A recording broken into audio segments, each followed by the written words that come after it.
I'm gonna make a Cornish pasty. I think actually 4, but let's give it a go.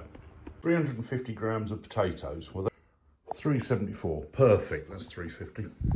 So I'm just chopping these up into, I don't know, small bits.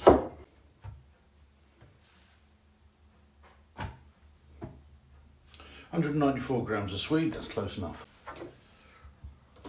And then cut it to the same sort of size as the potato.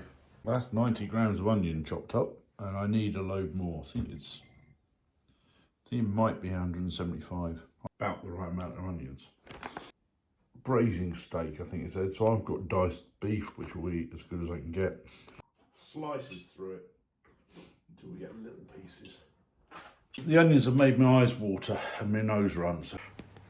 Black pepper, and this is salt that I got. Oh, I could open it.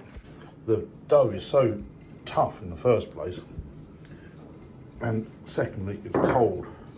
I've got to make that about the size of a dinner plate, and that's my hand. So now I'm putting some of the contents,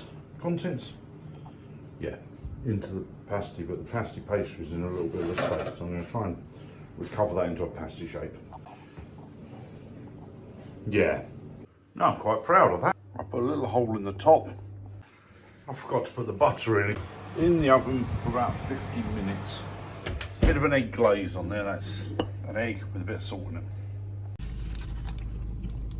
Pasty for breakfast when it's snow outside. Mmm.